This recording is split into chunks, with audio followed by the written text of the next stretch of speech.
when Japan finally surrendered, we had to, because my captain was only a junior captain. Okay. He instead of having 3 broad rings on his sleeve, he only got 2 broad and 1 narrow. So he was a sub lieutenant. Right. And anyway, so because he was the lowest rank skipper of the ships, we got sent into Tokyo Harbour to make sure it hadn't been depth charged. Because nobody knew whether it... I put that down to my,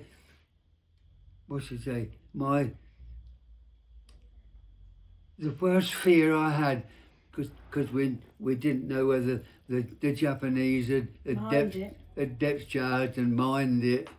But we had to go in, and when we went in, we received a signal to pick up the Japanese emperor.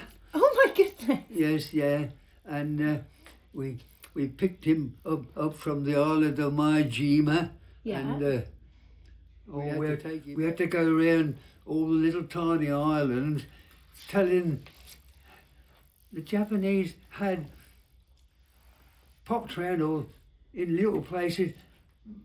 Motor torpedo boats absolutely loaded with explosives, and the idea was that they come rushing out and ram the ship and blow the ship up.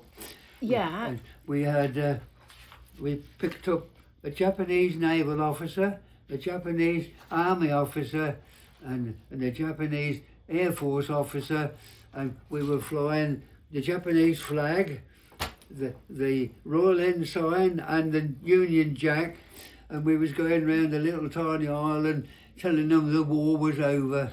Because they didn't know. It was frightening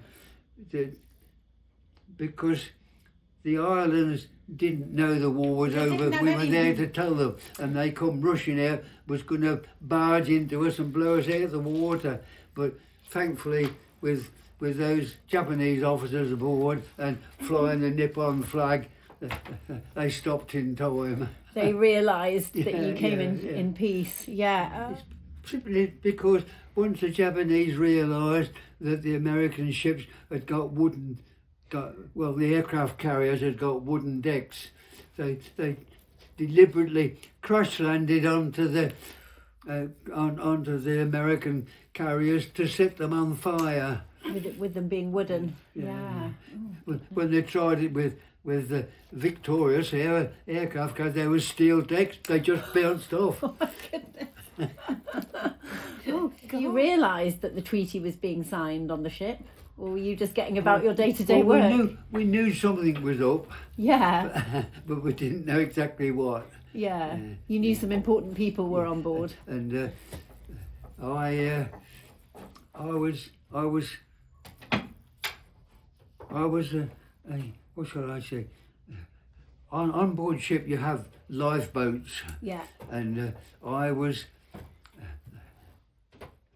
part of my other job, apart from radar, was I was skipper of one of the lifeboats. Oh, okay. So we had, and it just happened to point the finger at us, and we had to take Admiral Sir Bruce Fraser, who was the Admiral of the British Pacific Fleet. We had to take him over out to sea to the USS battleship Missouri, where they signed the treaty with Admiral King. Right, and that's when you took him to the ship, and he went and signed. My goodness. So that's So it must have been quite near. Admiral Sir Bruce Fraser. There was Admiral King, and I